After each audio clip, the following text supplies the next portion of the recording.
All right. So, as I like to say with these things, as long as everything is working the way that it should be working, we are now live. So, hello and welcome to everyone who's watching the Written in Melanin channel. Wherever this day may have found you, I'm so glad that you are here.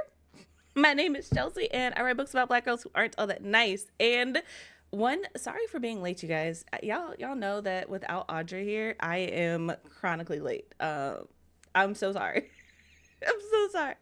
But happy Tuesday, you guys. Happy Melanin Chat Day. Shout out to everyone who is in the chat. Devin was here, but also Jay Monet, Ben, Rachel, Darian, Read Left Listen, Deja, Andy. Welcome. Hello. I hope you guys are doing great, thriving, all of that good stuff. Not me forgetting to change the backgrounds. Hold on. Y'all, when I tell you, it's been a morning. It's been a morning. There we go. Now we have the correct question on the screen. But obviously, y'all can see the thumbnail and the topic for today's Melanin Chat. So I'm not gonna hold you guys up, but that being said, I'm trying to catch up on the chat. Let's see here. Devin is currently still in sprints, so if you guys are into riding sprints, be sure to check out their channel. Click on it, head over to it, all that good stuff. But dual wield, right? Let's see here. The subject of social media has been wild since the announcement. Yeah, so that's what we're here to talk about. Okay, yeah. Okay, we're all on the same page. Going through the comments. But that being said, before we get into this conversation, y'all know Melanin Spotlight is first, so let's go ahead and do that. Thank y'all. All right, you guys. So Melanin Spotlight for this week. I actually got an audio arc of this book. Ben and I listened to it. It's New Nigeria County by Claire Brown. It is actually only available in audiobook because it's like completely fully voice acted. It's like 3 hours or something like that. Ben and I listened to it, and y'all, when I tell you, this book is actually wildly hilarious. It was not what I expected. It was not what I expected at all. So I'm going to give you guys the description from Amazon, but I'm also going to give you like my personal opinion while we're at it. But New Nigeria County by Claire Brown. Written and performed by TikTok star Claire Brown, New Nigeria County is a whip-smart, full-cast satire tackling race, gender, and nationalism in today's world. When a white family moves into an affluent black community, a misunderstanding between neighbors escalates until the entire town is swept up in the drama. New Nigeria is a good, clean, all-American town. The husbands are smiling and handsome, the wives are strong, rich, and powerful, and Nat Turner High is the best public school in the state. Yet, the citizens of this idyllic community find themselves in a rapidly changing country, and to be perfectly honest, some of them are a teeny bit uncomfortable with it all. When a New Nigeria community leader, Karen, makes a frantic phone call to the local police about a potential gang member roaming her cushy Malcolm X Estates neighborhood. It turns out the boy is her new European-American neighbor, Jake Smith, and the misunderstanding quickly becomes the talk of the town. While Jake's mom, Megan, is hurt by her new neighbor's behavior, Karen works tirelessly to preserve the safety and the property values of her beloved community. As the two women work toward their own version of equity, their conflict continues to escalate, setting off a chain of cringe-worthy confrontations that send the good citizens of New Nigeria into a tailspin. New Nigeria County is a hilarious razor-sharp debut, flipping the script to expose uncomfortable truths through wildly entertaining comedy. This dynamic audiobook, created for the listening experience, is perfect for fans of Abbott Elementary, Dear White People, and such a fun age. So, I will drop the link to that in the description box below. But like I said, Ben and I actually listened to this together. And when I tell y'all, this is what I want whenever someone anytime anyone from this moment on tells me that this book is important, I want it to be like this. I want it to be interesting. I want it to be fun. I want it to be entertaining. And I want it to be something that doesn't make me inwardly cringe and be like, ugh, this is clearly not written for me. I am not the target audience. I don't know why anybody would say this book was important, because honestly, if I could have not read this book, I would have.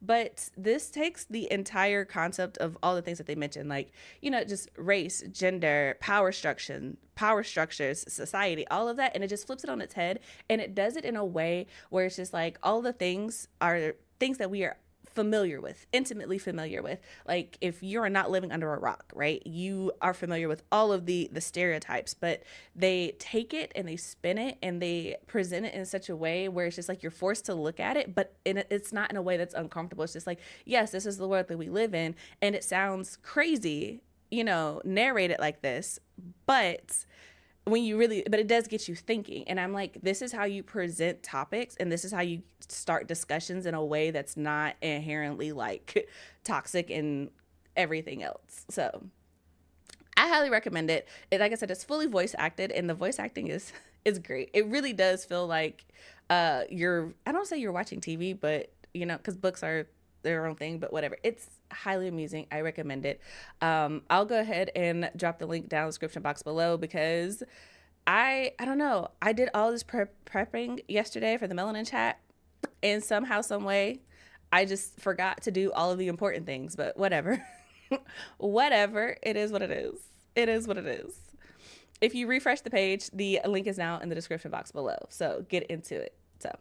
And while you're down there, also slight plug to go ahead and pre-order Magic in the Melanin. That is the Black fantasy anthology that we are putting together. It's coming out February 18th. And this is the Melanin Chat. This actually just happened yesterday. Since we are talking about audiobooks, I can announce that Magic in the Melanin is going to have a simultaneous release it's going to have an audiobook simultaneous release. So I'm super excited about it. The contract literally was signed yesterday, so I can officially tell you guys on here.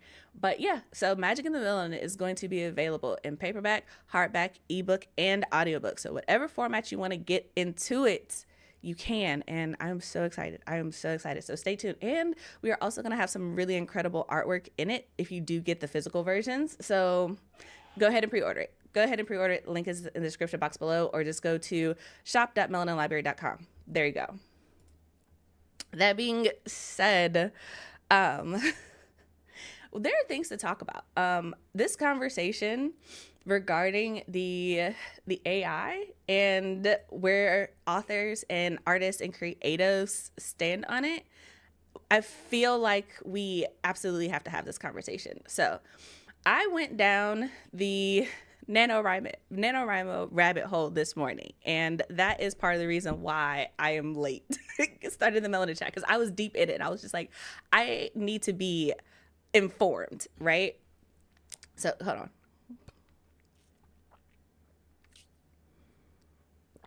Sorry, y'all. I be forgetting to drink water while I'm doing these, and then my throat box, it just be wrecked the rest of the day. So I'm trying to remember to drink my water. But all that being said, they said so many problematic things in that rabbit hole. Oh my god, it was so problematic. And I don't think I dropped the link. I'm going to grab the link so that I can actually share it with you guys, because on Twitter, there is someone who collected everything. There's a thread of all the things that have been happening, but in that, there is a Google Doc that has everything from like February of last year up into the current stuff, because when I tell y'all, it is absolutely wild. And what's the wildest thing? The wildest thing to me is that throughout the course of all of this, right? The AI is not even the craziest thing that's happened with this company. And I'm just like, this is insane. Like, this is actually wild. I'm going to drop the link to the Twitter thread that I found. It has all the resources, so you can go as far down the rabbit hole as you would like. Do that at your own discretion. So Okay. Again, if you refresh the page and scroll all the way down to the bottom, it's the link at the very bottom. The very bottom. So that being said, before we get into this, slight plug to go ahead and tap the like button because it helps the algorithm. Okay. So NaNoWriMo, as you guys know, is a company, and they put together a challenge so that, in November, it's like National Novel Writing Month or something. It happens in November, and the goal is to write, an entire novel during the month of November. And this has been going on for years, right? It's not a new thing. And I'm going to pin this because I don't want to forget to talk about it. But it's been going on for years. People have been using it, signed up for it, whatever, what have you, right? But within the last, I don't know how often, because I'm be honest, I did not see this happen in real time, mostly because I don't use NaNoWriMo. I've talked about it on the channel, but writing a book in a month is just not for me. I've tried it a couple times. It didn't work out. But the thing that got me in, brought me to the rabbit hole, was they had a public statement about they were not publicly condemning the use of AI for writers. And obviously writers are like, what do you mean? What do you mean? And they have posted so many different updates and posts and everything else. But the thing that it keeps coming back to is they're like, we're not saying that AI is bad. We are not universally condemning it, right? And they're like, from a certain aspect, I see that they were trying to have nuance in the conversation, but they did it in such a way that it was just like, no, babes, this is not the way to go about it, especially following everything else. And when I went through the Google Doc, yeah, and y'all are tripping out, yes, there's a whole Google Doc. Like I said, the link is down at the very bottom. Just click on it, and it's there.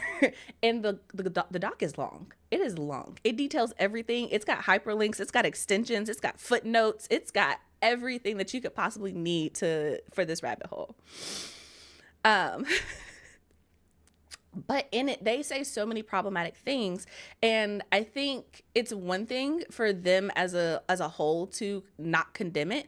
But by doing this, they've had a lot of sponsors pull out. But in the midst of all of this, it's just I don't know, it's like watching the Titanic sink in real time almost. Because, okay, I feel like we can't talk about it without talking about the allegations that were had beforehand. And because this is YouTube, I can't actually tell you guys what it was. Just know that it was bad. You have to click on the link, but just know that it was bad and it involved minors.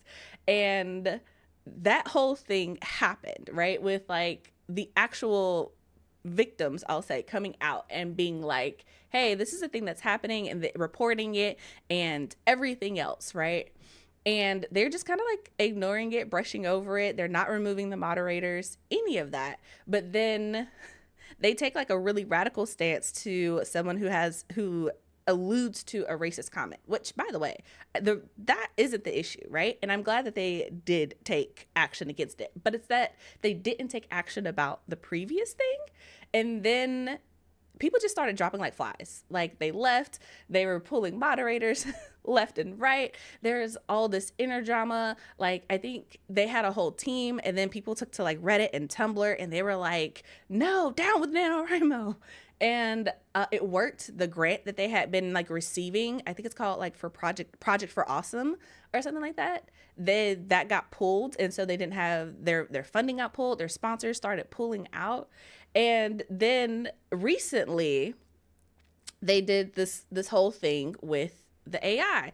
And the issue isn't that they were like, oh, we don't condemn AI.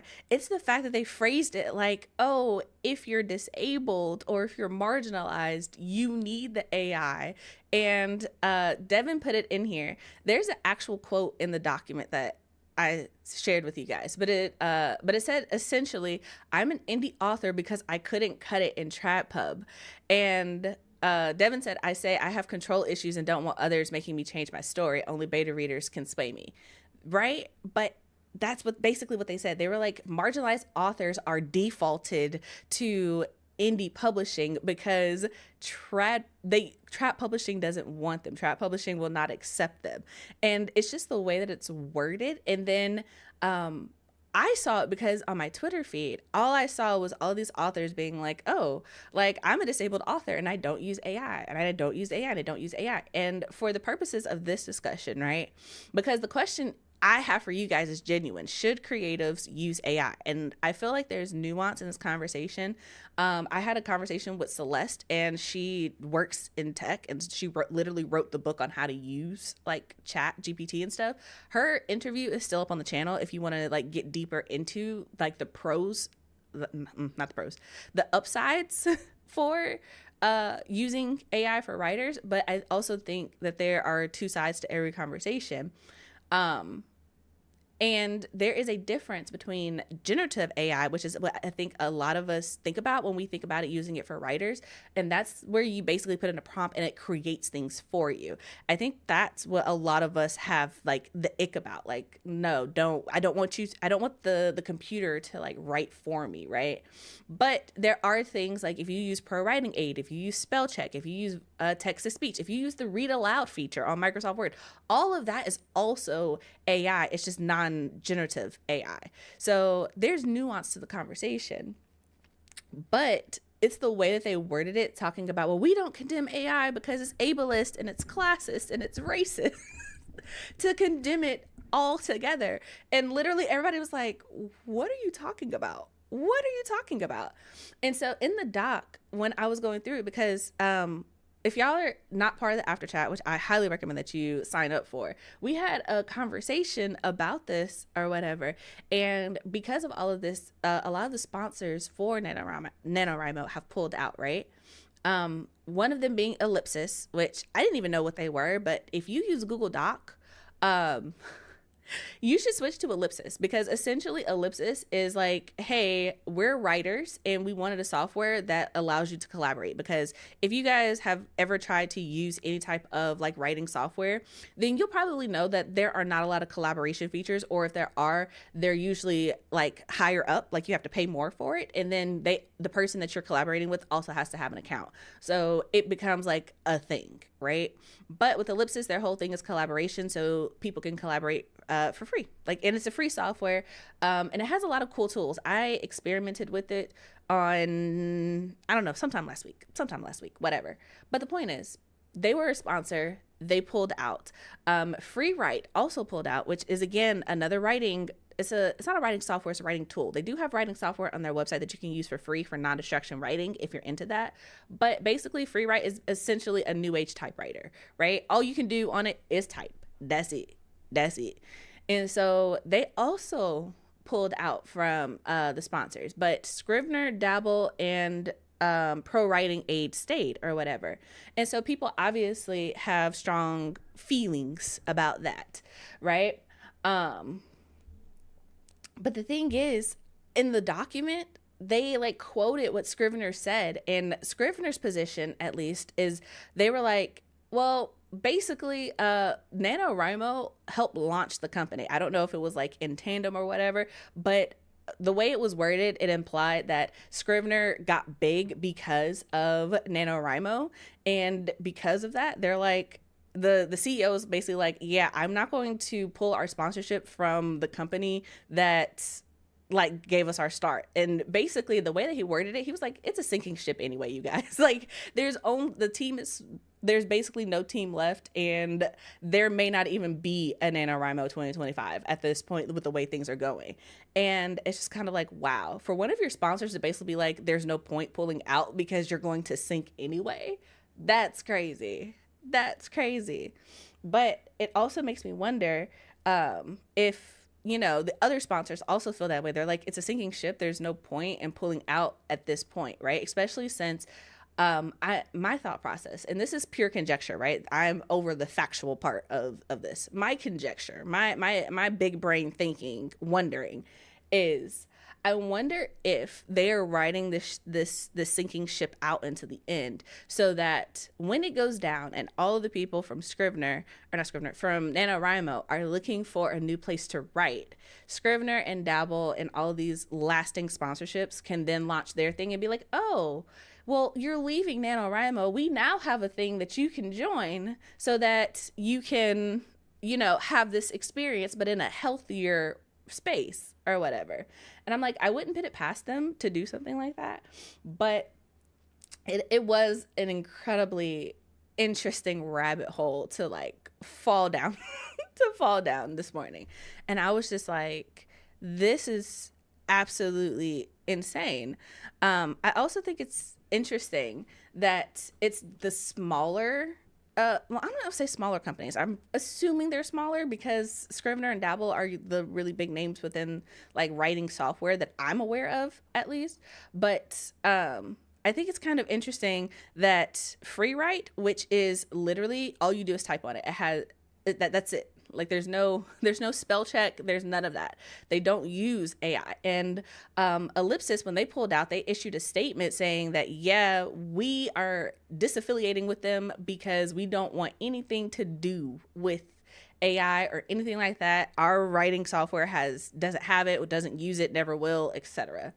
And so I just, like I said, I think it's interesting. But also I know that Dabble is partnered with Pro Writing Aid. Like you can use Pro Writing Aid within Dabble, and Pro Writing Aid is AI. They help you like reword your sentences, and it's spell check and things like that are non-generative AI. And I think Pro Writing Aid is actually like dabbling in that as well. But I don't use it. It gets on my nerves. And okay, slight rant, slight aside. But one of my biggest pet peeves as just like an author, but also just like as a person on the internet, is literally everybody has their own version of, oh, the AI, oh, we have AI, oh, you can use this, oh, you can use that. And I'm just like, I don't want to. Thank y'all. Like literally just like, let me do what I came here to do. Thank you. Appreciate it. But all that being said, like I said, it brings up the question of where does AI fall into this realm of creativity? Because obviously it's not going away. And even though NaNoWriMo, I think, here's the thing, I don't think NaNoWriMo is going to, I don't think their ship is going to sink because of their stance on AI. I think that is the final nail in the coffin. I think that they were going to go down anyway because of everything else that happened. I don't think that it's because of their stance. I think that didn't help. But I think if that was the only thing, they might have been able to recover from that had they been clearer. And I think the other issue that I saw within that whole document, there was never an apology. There was never like oh snap, we messed up, or oh we're wrong, or oh we hear your issues and we'll do better, we'll reform or do X, Y, and Z going forward. There was never anything actionable. There was never any accountability. And it's just like, why? What do you guys expect? This is odd. This is weird. So aside from that, in the chat, we also, and when I say chat, after chat, Discord server, whatever, we also had a conversation about how fundamentally NaNoWriMo in and of itself, because of how it's organized, is not very inclusive to begin with because of the month that it's held in. It's held in November, which is literally the heart, the heat, the hype, whatever you want to use, word you want to use. It's in the center of holiday season. And it's also like, at least if you're in North America, right? So I'm going to say like, if you live in America, this particular conversation is catered to that. I'm not fully aware of like holidays and things in other countries, and I know that NaNoWriMo at this point is global. But it's like in America, November, that's literally the worst month to try to write a book because you have Thanksgiving at the end, which is basically all week. Let's be real here. That's all week, and then you have that following month is like Christmas, right? So even if you did write a book, you're not really working on it or finishing it up during December for the most part, because also if you have like a full-time job or you have families or literally you do anything other than writing, in America at that time, you're generally like holiday responsibilities, family responsibilities. And so it's like the couple of times that I did do Nano, part of the reason I don't do it is because for me, that last week when you have Thanksgiving and then you have Black Friday, I'm not doing any writing. I don't have time. Like I have other obligations that I have to do. And so it ultimately becomes, you're not writing a book in a month, you're writing a book in 3 weeks. And that just, once you miss a day, once you fall off once, it's basically impossible to catch up, and it just becomes like overwhelming. Um, but yeah, let's see here. Going back through the comments, let's see here. Rachel said the best quote: "Did they really just use AI to write this announcement and nobody proofread it?" You know, honestly, there are so many things that were in that document that I'm just like, as someone who has like a company and I'm trying to expand it, hence the Melanin Library, donate to it if you want. It's just kind of like you really have to be mindful. And one of the things that I thought about, it was in my brain while I was going through all this, is that, NaNoWriMo has forums, right? Part of the reason, like one of the things that I thought about for the longest for the Melanin Library, right, is, maybe there would be forums, because one of the biggest complaints with like Goodreads is that there's really not a way to interact. And with a lot of the other bookish companies like Storygraph and Booksloft, there's really not a way for the authors, or not the authors, the readers, to interact with each other, right? And so for the Melanin Library, I was like, it'd be cool if like there were forums, if there was a way to do this. And when I tell you, I have considered this and thought about this and ways to implement this so many different odd ways, but ultimately it always boiled down to moderation. Like when you open things up for the public, you're going to get some crazies. And you have to have a way to moderate that, to keep it a safe space.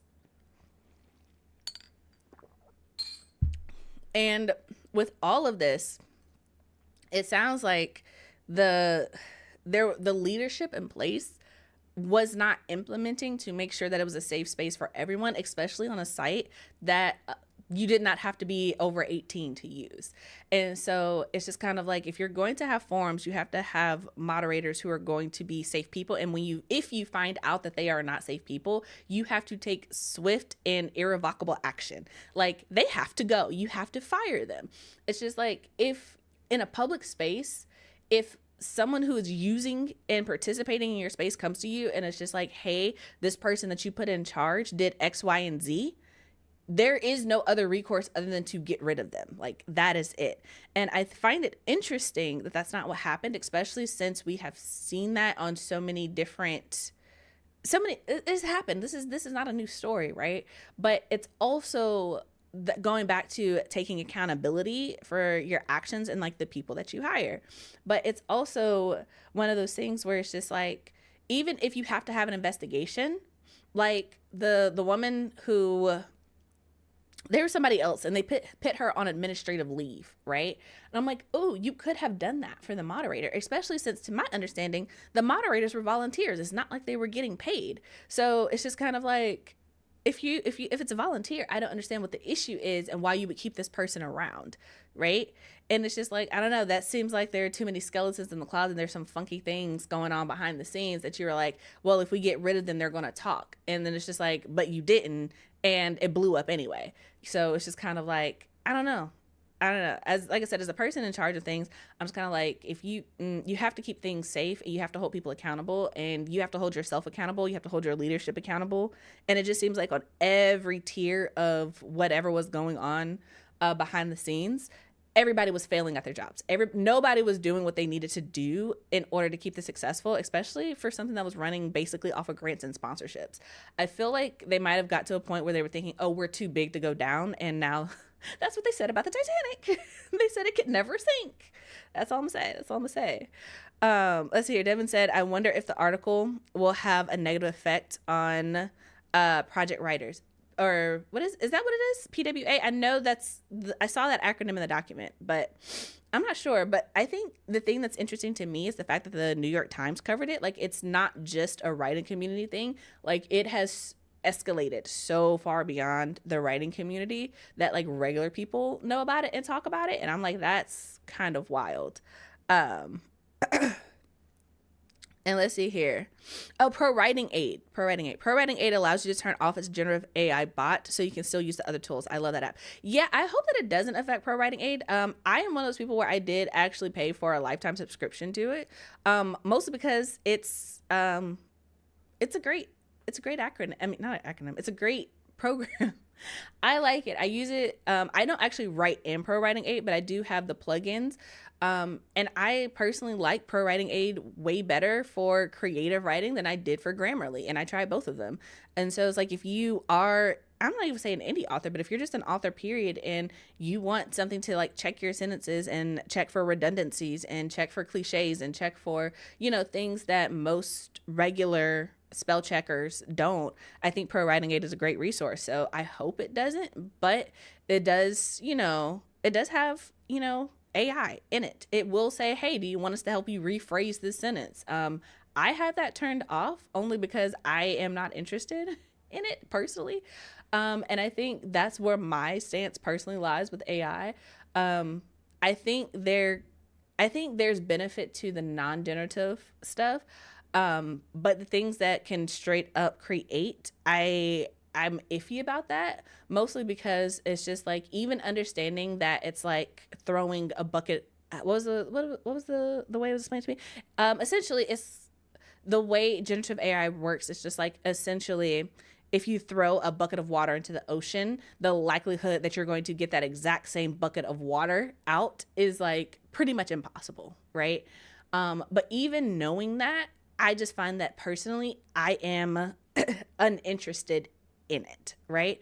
Only because I feel like there is a certain, this is going to sound so toxic and so crazy, but it is what it is. But there's a certain joy to be found in the creative process. There's a certain joy to be found in spending time with your work to create something that is uniquely yours without, I don't say taking the easy way out, but without relying on something else to give you ideas or to fill in your gaps for you. And I think that's the thing that kind of turned me off about the whole NaNoWriMo announcement or whatever, because they were like, everybody can't afford to pay someone for feedback. And I'm like, babes, you don't have to pay people for feedback. There are absolutely people who will do it for free.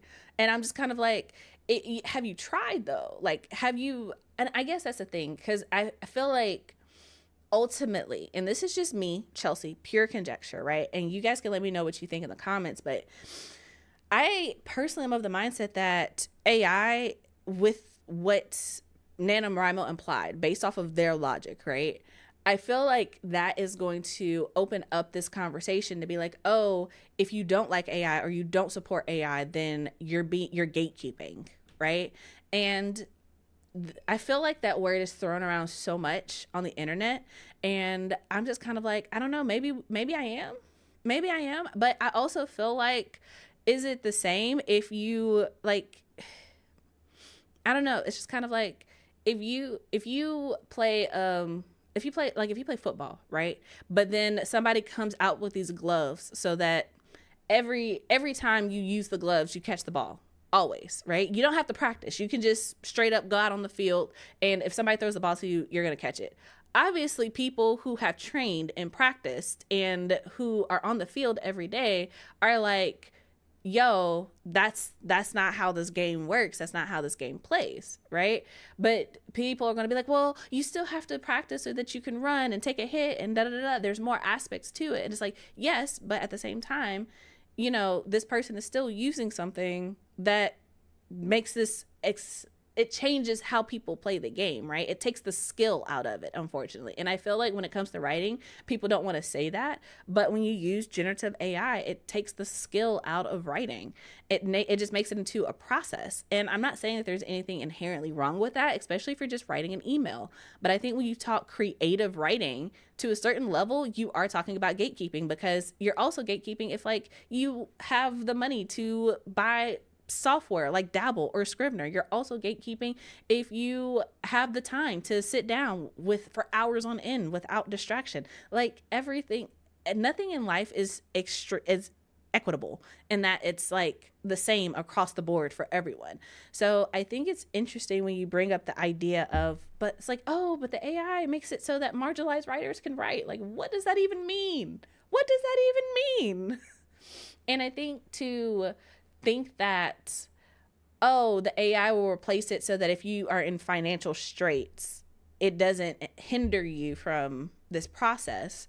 I would argue that the process that for most people, I'm not saying most people, for a large part of the indie author sector, that was never an obstacle that had to be overcome, right? I think trying to phrase something as, oh, broke authors need this, it's just like, I don't know. I feel like, that's my same issue with like when people start using it for art. It's like, oh well, I'm using AI because I can't afford to pay an artist, so you're stealing from an artist. That's the equivalent. If you cannot afford to pay an artist, you're stealing from an artist, right? It's one thing to use it as a concept for your personal use. It's another thing to use it to sell it to make money. Those are two completely different things, because at the end of the day, you didn't draw the art. You didn't draw the art. So it's just kind of like, I don't know. I feel like it's a very weird thing, but then it's just like, so you're saying that if I can't afford to pay an artist, I shouldn't have a pretty cover? Yes, that's exactly what I'm saying, actually. Save up. Like, we all have things, but I think it's weird to ask people to buy your book that you spent time and effort and skill and time and energy creating, to then not pay another creative in another medium. That just feels very weird and toxic to me as an individual. But like I said, I know that this conversation is going to like continue and everybody has their own opinions about it. But I don't know. I feel like AI could be doing useful things instead of trying to create, you know? Literally this. Okay. Ben pointed out that moderation is always difficult, especially once you grow past a certain size. And I 100% agree with that. But I also think that it's necessary. And I think the biggest issue isn't that the thing, I don't think the biggest issue isn't that that it happened. That is terrible. It should have never happened. But people are going to people.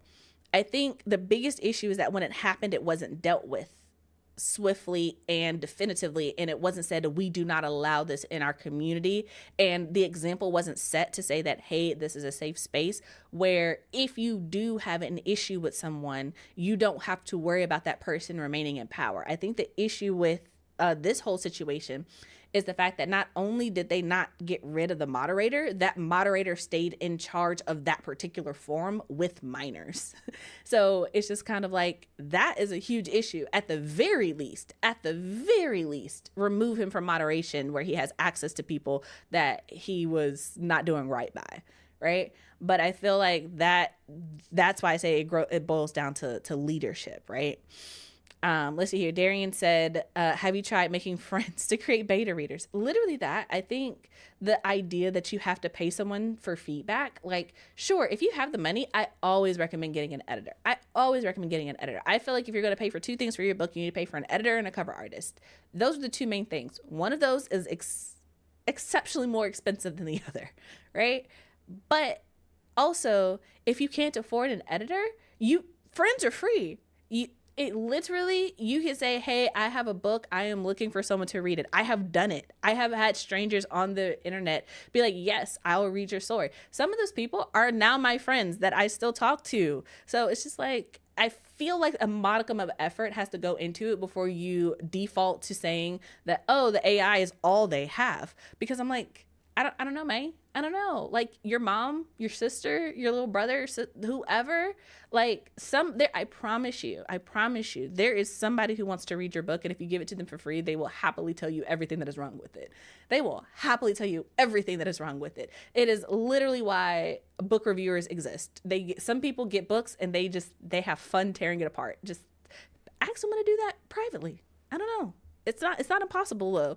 There are solutions to problems that don't require saying things are racist and classist and ableist because you don't want people using it. There are ways. I don't know. That escalated very quickly. It just escalated very quickly. Not everyone can afford the AI programs either. So where does that statement go? That part, I think. The thing is, a lot of AI currently is free, right? Like, if you have access to it, you can use it. ChatGPT is currently free. If you have Notion, their AI is currently free. That will not always be the case. These are absolutely going to start moving behind paywalls. So it's just kind of like that. Exactly. Where does the statement go? Gatekeeping isn't always a bad thing. I feel like that isn't said enough. Thank you, Andy. Because honestly, I feel like people use that as like, oh, you're gatekeeping. Yes, I am, because you don't need to be here. What? That is the purpose of the gatekeeper. That is the purpose of the bouncers, to keep people who aren't supposed to be in places they're not supposed to be out. That's literally the purpose. And it's just like you got lost somewhere on the path. That's fine, but I'm telling you, this is not the right entrance. Like, it's okay. It's okay. But I think the idea of being like, this may be an unpopular opinion, but I'm gonna say it anyway. But I think the internet at large needs to get comfortable with the idea that you don't need to be in every space, and every space does not have to be curated to suit you. It's perfectly fine to look at something and be like, oh, they're having fun over there. I am not going to participate. It is the equivalent of being outside, walking down a street and seeing a park where children are playing tag, and you as a 40-year-old are like, I'm not going to go play with them because that is inappropriate and it's not my space and it's not for me. It is literally the same thing on the internet. You can see things where other people are having fun and be like, oh, they look like they're having fun, and then mind your business and continue on with what you're doing. You don't have to insert yourself into every conversation, every community, everything, you know? But I also feel like that's something that people take offense to. Like, how dare you not include me? It's not about you, bruh. It's not about you. It's not about me sometimes. Sometimes you gotta stay in your lane. But I digress. Let's see here. If you're writing books for people, it should be written by a person. Feedback should also come from a person. Facts. I don't know. I feel like that's such a controversial take. If you're writing books for people, it should be written by a person. I don't know when that became controversial. And I don't know why. But yeah, AI is a tool, not an employee or a substitute for a person. There are so many ways to create your own cover until you can dish out the big bucks for a second edition. That part. And I think that's the thing that kind of gets me about AI. It's just kind of like a lot of people defending it default to, but some people need it. I'm like, what did you do beforehand? There are people doing this successfully, mind you, beforehand. And it's just kind of like, is it exactly what you want? Maybe not, but neither is the AI cover. So maybe you just take a breath, take a step back, and realize that there are stages to this, there are levels to this, and there's a process to this, and that's okay. It's okay if your first book that you ever write is not that groundbreaking bestseller, gonna pitch at the top of every list, life-changing thing that you imagine it to be. For most people, it's not. Like, that's just reality, right? But learning the process and not stealing from people is also like a good moral value to uphold. And I think the issue that it boils down to is like, so much of all of this just boils down to like moral value. And a lot of people are just like, that doesn't align with my morals, so it doesn't really bother me, so I don't really care. And it's just like, that's cool, but it is something that affects everyone, especially with how it's being used. Because I think when it's used to like for medicine and stuff, because I think I saw something on Twitter saying that it's, being used so that it can identify breast cancer before it becomes a problem, and it can it's like life-saving, right? Great. That's a good use case. It's not a good use case when Black people are being arrested because police officers are using AI to find suspects and they look nothing alike. That's not a good use case for it. So I think there are pros and cons to all of it, but it's a nuanced conversation of when and how it should be used and where the boundaries are. But I think Ben is the one who said this at one point, that technology changes so fast. So like the way AI works is changing faster than laws governing it can be made, because inherently laws are slow. That's just basically what it boils down to. So they can get away with murder until our government system comes up with laws saying murder is bad and you can't do that. Essentially. There's so many tedious things AI could be doing that isn't art, which needs that human element to be art in the first place. That part, Andy. That part. It's just like, art, if you take the human element out of art, is it still art? And I would argue that it's not. I would just argue that it's a picture. It's just a picture. It's not art anymore, The big issue is they appear not to care.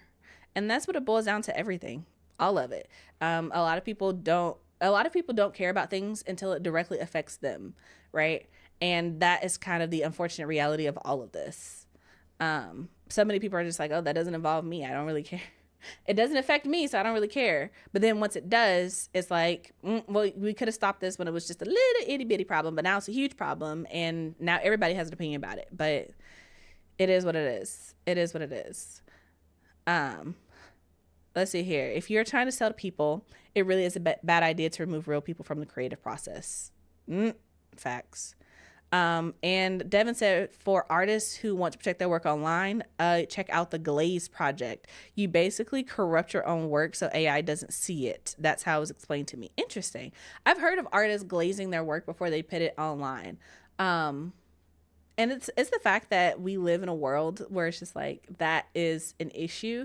Because there's also, I don't remember it, but there was also an alternative to Instagram where it's like you can post pictures and stuff, but it's like photos and stuff for artists so that they can have like their portfolios and social media and stuff, because basically Instagram was feeding all of their stuff into the AI, because I mean, obviously it's Facebook, like they're not to be trusted.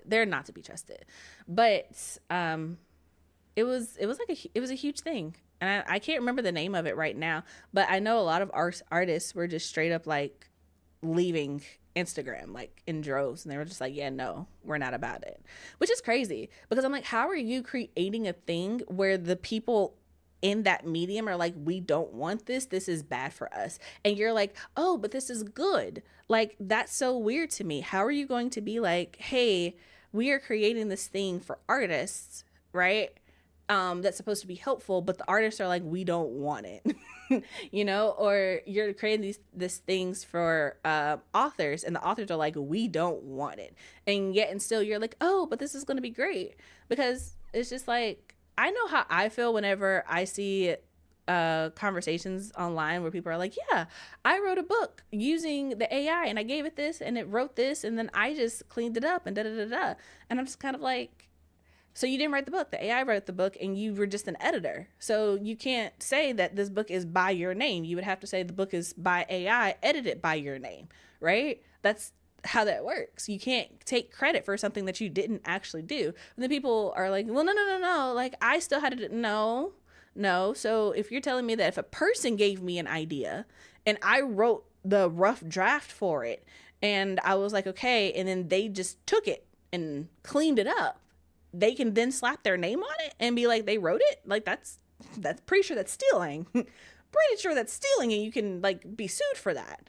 Pretty sure I've seen people try to do that on Twitter in modern day, like in like the last year. So it's kind of like, how is that okay with the AI? How is that any different? But I feel like people don't want to have that conversation. They're just like, oh, but it helps me.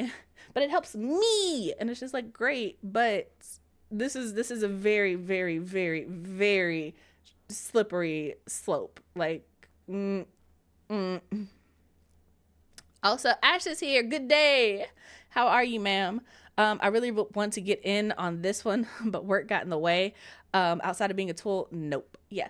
And I think the thing is, Ben pointed this out to me too. If you use like Photoshop or anything, there was like, oh, automatically get rid of the background. Like if you've ever made a thumbnail on like Canva or something, you're like, get rid of the background. That's AI, right? Or if you use Photoshop to color correct something or add someone into a picture, or all of those things, right? It's just like, that's AI. But it's also like, those are tools though. They can't create the picture. Like you still have to upload the picture and be like, this is what I want to remove, right? It's still a level to it. There's still a human behind it with the vision saying that this is what I want to do. I think the issue, or not even the issue, I think the controversy with generative AI is you no longer have the vision as the human, right? And it starts to take over. Although, like I said, if you watch the conversation that I had with Celeste Hart on the channel, she mentions that, like, she tried it out or whatever, but generative AI can only go so far, and it's like, it's very repetitive. It's not high level. Like, you can't get it to write an entire book, and all this the limitations of it, right? She's way more nuanced in the conversation with it, so I highly recommend that you guys check it out, because it was definitely an interesting conversation to have from someone who actually intimately knows like the code and how it works and everything else. But from the outside, right, general populace over here, it's still very much like mm, this feels daunting. This feels kind of dangerous. Um, I just want to be a tool. Like, I think it's kind of cool if you could be like, oh, I'm thinking of like it's like a 6 letter word that starts with a C, but it means this, and this. But it's like a word at the tip of your tongue. I think it's cool that you could describe that, and they'll be like, oh, you're thinking of da da da. And you're like, yeah, that's it, right? I think it's cool that you could be like, hey, I want a girl name that starts with an S. Give me 5 options, and it'll do that for you, right? I think that's cool. But when you're like, hey, write a 5-page paper, right? Because also something else that I was looking at an article. Sorry, I got distracted. Can y'all still hear me? Because my computer said, oh, your streaming software was weird. Okay, I'm going to assume it's still working. Whatever. Sidetracked. Basically with Apple, you can basically write the math problem out and it'll just give you the answer, right? Like if you write it out longhand, it'll just tell you the answer. Okay, I went poof for a few seconds. Okay, well at least I came back. Hi, I'm back. But the issue with the longhand thing, right, is that if it gives you the answer, you don't have to think. And I think the issue, and this is my conspiracy theory, right? This is my big brain. This is what I think they're trying to do, right? When I was at A&T, right, there's the motto phrase of the school is that we don't teach you what to think, we teach you how to think, right?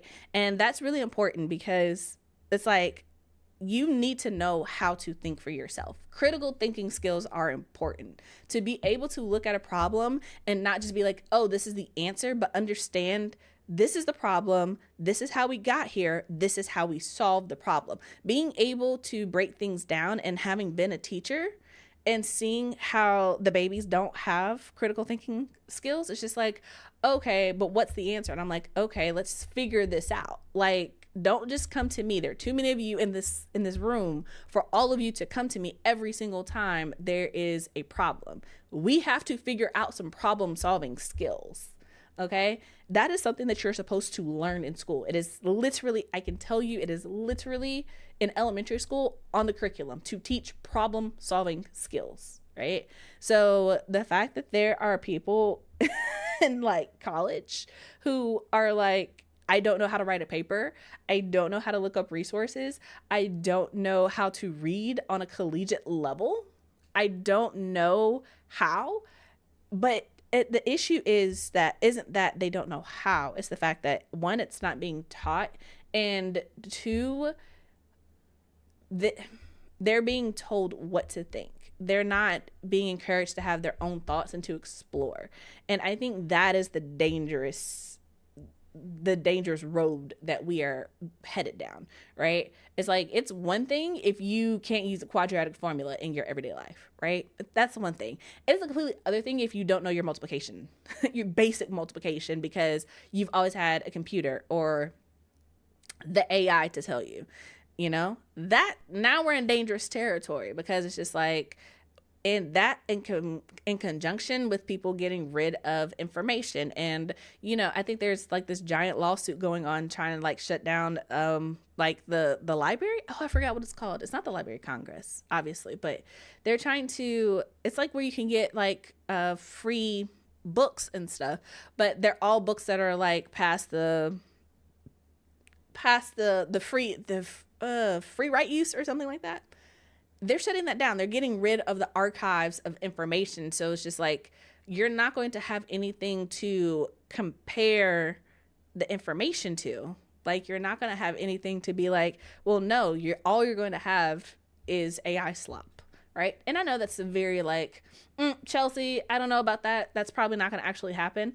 But, when you see things happening in real time where it's like everything is AI, and then on top of that, they're like, oh, by the way, we're getting rid of the archives over here. By the way, we're getting rid of books. By the way, we're banning books in this state. By the way, we're doing X, Y, and Z. By the way, we're changing all these things that seem unconnected, right? But it's just like, if they're taking away your ability to make choices for yourself, if they're taking away your ability to read books, if they're taking away your ability to look up information, if they're taking away your ability to know how to look up information. They're taking away your ability to know how to be like, hey, this isn't right, to think critically, to criticize the things that are being told to you. I don't know. I feel like that's setting you up for failure. That's setting up an entire generation of people for failure. But maybe I'm just being a little doomsday-tastic or whatever.